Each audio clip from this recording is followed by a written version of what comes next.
A plane full of soldiers heading to Fort Campbell crashed in Newfoundland, Canada. All 256 soldiers and crew members on board died that day. Aero Air Flight 1285 went down shortly after takeoff. The soldiers returning from a peacekeeping mission in Egypt. Canadian investigators could never figure out what led up to the crash, but they did eventually learn the plane stalled at a low altitude and wasn't able to recover. Aero Air Flight 1285R is one of those tragedies that sits in the background of 1980s memory like a sudden freeze frame. A chartered DC-8 lifting off from Gander, Newfoundland, and then dropping back down before anyone can process what they are seeing. On December 12, 1985, the aircraft carried 248 U.S. Army passengers, most of them from the 101st Airborne Division, returning from a Sinai peacekeeping deployment, along with 8 crew, and there were no survivors. Over time, the conversation split between the official conclusion that icing and performance factors led to a stall and a dissenting minority view that floated an onboard fire or detonation. With limited recorder data and no usable cockpit audio, the details took years to piece together. But today, the strongest evidence points in a much clearer direction because we finally know what caused the Aero Air Flight 1285R crash. A cold morning in Gander. It happened only moments after takeoff. The stretched DC-8, having just taken on 50 tons of aviation fuel, crashed and burned. All 250 servicemen and 8 crew members died. Although it was overcast and light snow had fallen, authorities ruled out weather as a cause. And both Canadian and American officials said they'd found nothing to indicate sabotage. Flight 1285R's last stop was Gander International Airport, a well-known refueling point for transatlantic charters. After arriving from Cologne, passengers stepped off while the aircraft was being refueled, and witnesses recalled the flight engineer doing an outside inspection before reboarding. The takeoff began on runway 22 from the intersection with runway 13. The DC-8 accelerated for a long time, then rotated about 51 seconds after brake release at roughly 167 knots, later than many would expect if performance had been normal. Witnesses said the aircraft struggled to gain height after liftoff. Airspeed rose to about 172 knots and then began to fall, and the DC-8 sank across the Trans-Canada Highway at very low altitude with Gander Lake ahead. Drivers reported seeing a bright glow from the aircraft before it hit terrain short of the lake, broke apart, and erupted into a fuel-fed fire. With no survivors and heavy post-crash damage, investigators relied on weather records, ground marks, and wreckage clues. When the recorders go quiet. A cockpit voice recorder was recovered, but there was concern that the fire and heat may have damaged it. Air Canada's Bruce Reid flew over the site soon after the charter plane crashed. Like you say, it exploded obviously on impact, and everything in the area is charged. So it exploded on impact. Did it explode in the air? No, we have no indication that it exploded in the air. The recorder for the Aero Air accident was extremely limited. We were able to determine, first of all, speed, a little bit of altitude, and heading of the aircraft. There was no indication on there of engine power, bank angle, pitch angle. The flight data recorder was an older foil tape system that logged only a few basics, such as airspeed, altitude, heading, and vertical acceleration. It could not show control inputs, engine settings, or system health, so many key questions had to be answered indirectly. The cockpit voice recorder offered no usable help because the cockpit area microphone was not working. Investigators noted there was no standard checklist item that would reliably catch that fault, even though the cockpit included a button meant to test it.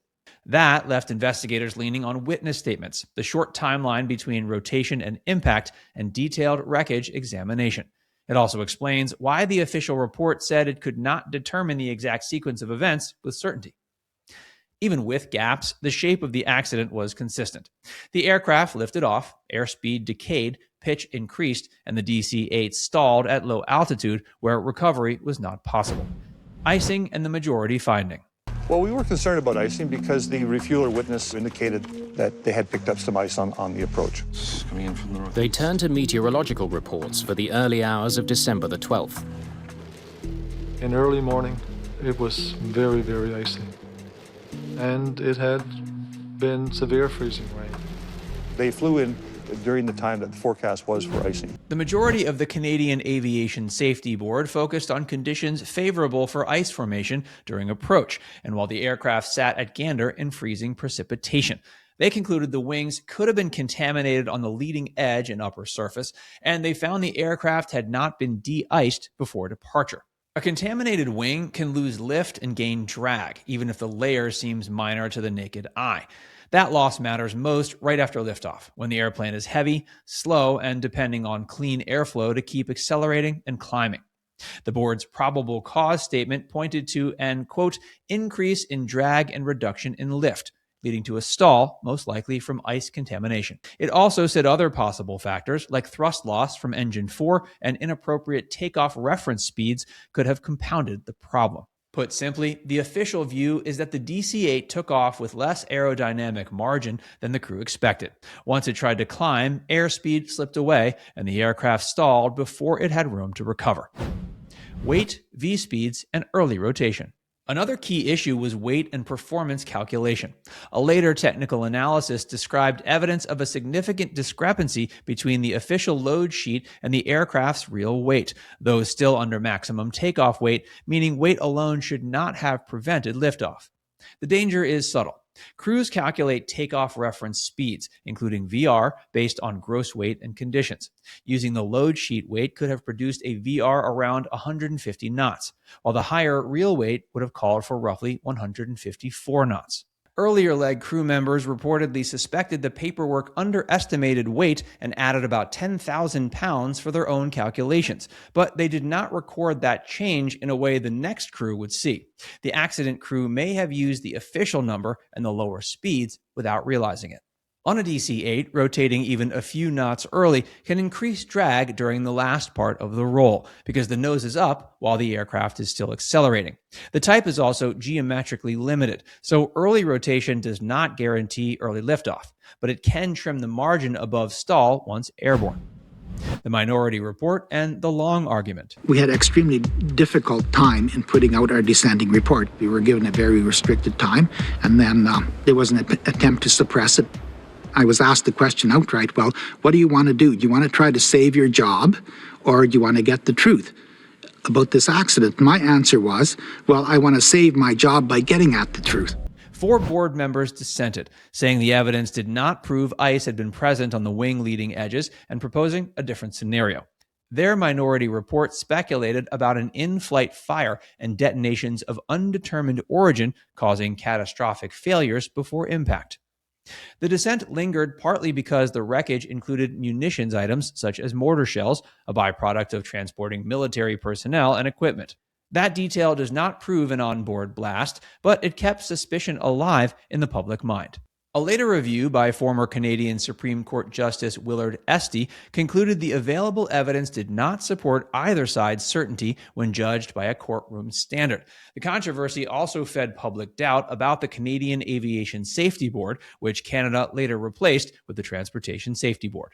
So when people say we finally know what caused Flight 1285R, they're usually pointing to where the evidence is strongest. A stalled takeoff, most consistent with wing contamination from icing conditions, with weight and speed assumptions as realistic amplifiers rather than the lone trigger. And so a flight that began with hope for the holidays ends so very tragically.